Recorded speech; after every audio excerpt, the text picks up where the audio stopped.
What would you do if a stranger's baby needed part of your liver to survive? One police officer's answer changed everything. Steve Tenney had always been the picture of health. At 40 years old, this U.S. Army veteran and 18-year member of the Keene Police Department hadn't seen a doctor in over a decade, except for the occasional stitch. He'd never been seriously ill, never spent a night in the hospital. As a lieutenant on the force, Steve kept himself in excellent shape and even helped coach middle school football at his old high school. He was a man who believed in service to his country, his community, and his family, but nothing could have prepared him for the call that would test his character in ways he never imagined. 300 miles away on Cape Cod, Sarah and Chris St. James were living their own nightmare. Their 4-month-old daughter, Sloane, had been born perfectly healthy in April, a beautiful addition to their family that already included 2.5-year-old Carter.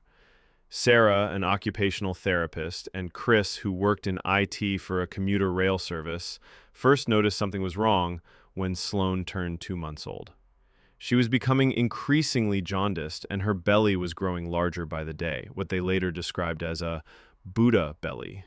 Chris and I were like, something's just not right, Sarah recalled. Despite eating normally and hitting all her developmental milestones, something was clearly wrong with their baby girl. Instead of visiting their local pediatrician, they decided to take Sloane directly to Boston Children's Hospital for what they hoped would be a routine 4-month checkup. They wanted the doctors to tell them everything was fine.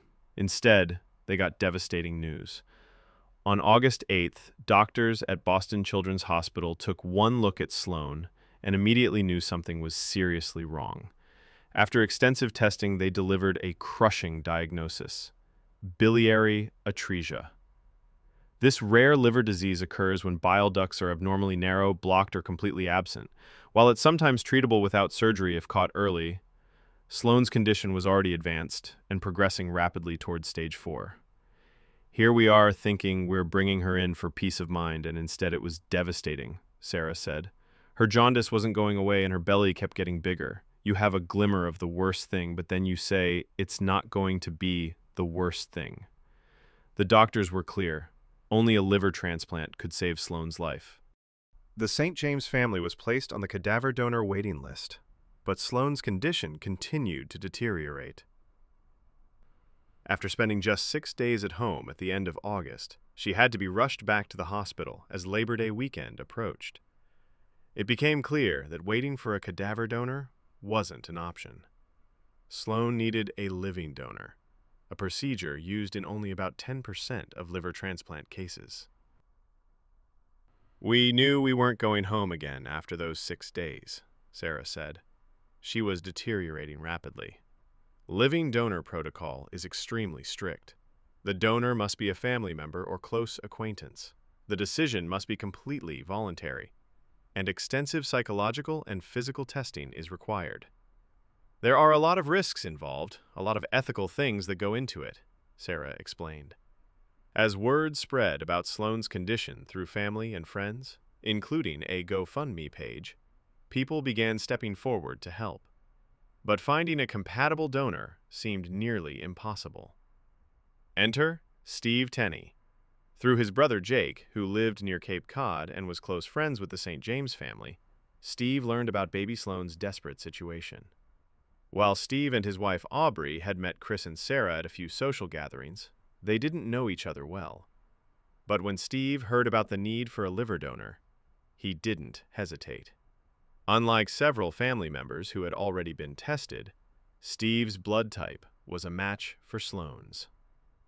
It was the first step in what would become a grueling process. My wife and I talked, and it was really a no-brainer, Steve said. It's something you have to do as a human being. It's a baby. You have to help a baby if the baby's in need. As a police lieutenant, Steve had accumulated plenty of time off. He'd never taken a sick day in his career. He'd also recently moved to a more administrative position on day shift, making the timing as perfect as it could be. Fortunately, I was in a good position, he reflected. Steve began the donation process at Leahy Hospital and Medical Center in Burlington, Massachusetts. What normally takes weeks was fast-tracked into 7 intensive days due to Sloane's deteriorating condition. Starting September 1st, Steve underwent an exhausting battery of tests: CT scans, MRIs, liver biopsies, and psychological evaluations. Doctors took hundreds of vials of blood and created 3-dimensional images of his liver. The complexity was staggering. For the transplant to work, Steve's blood vessels and bile ducts had to be perfectly compatible with Sloane's tiny anatomy. The surgical team even had to collaborate with a specialized lab in Germany. "The number of vessels and veins have to match," Steve explained. "If I have too many, it's almost too much to be able to close them off." September 8th arrived with surgical teams assembled in both Burlington and Boston. The timing had to be perfect. Sloane's new liver section needed to arrive just as surgeons removed her diseased organ. Sending her into that OR was like an out-of-body experience, Sarah remembered. You never want to hand your child over to an anesthesiologist not knowing the outcome. Steve still has photos on his phone of his healthy liver before the surgery. In stark contrast, Sarah described Sloane's removed liver as shriveled, black, and lifeless. Surgeons removed about 20% of Steve's liver, enough to replace Sloane's failing organ entirely. The procedure was incredibly complex, but both surgeries were successful. Steve woke up that afternoon feeling like a truck had run over me, but knowing he had just saved a life. The science behind liver donation is remarkable. Sloane's transplanted liver section will grow as she grows, eventually becoming a full-sized, fully functioning organ. Meanwhile, Steve's liver will regenerate the missing portion over time. Today, almost 2 months after the surgery, Sloane is thriving. She's back to drinking breast milk and, according to her mother, never stops smiling. While she requires frequent hospital visits to adjust anti-rejection medications, doctors say the survival rate after the first year is 95%. The doctors say she'll be able to do anything that a normal little girl would do, Sarah said, but it's been a huge adjustment for our family. Steve spent 5 days in the hospital and another week recovering in a nearby hotel before returning home.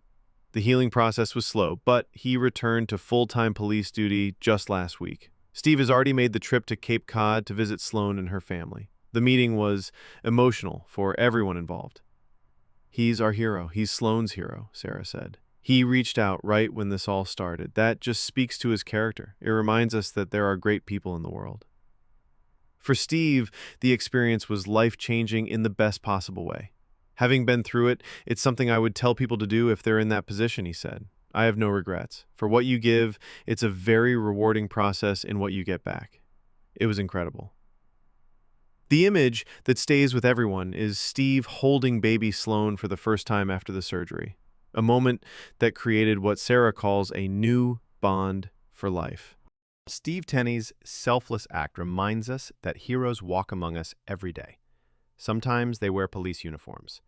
Sometimes they're teachers or nurses or ordinary people who simply choose to do extraordinary things when called upon. In a world that often feels divided, Steve's story proves that human compassion knows no boundaries. A police officer from New Hampshire and a baby from Cape Cod, connected by courage and the simple belief that every life matters. Sloane St. James is alive today because a stranger chose to be more than a stranger. She's alive because Steve Tenney understood that being human means answering the call when someone needs help, even when that someone is a 4-month-old baby you've never met. As Steve himself put it, it's something you have to do as a human being. And perhaps that's the most heroic thing of all, making the extraordinary seem ordinary, one life-saving decision at a time. What would you do? Share this story to inspire others about the power of human kindness.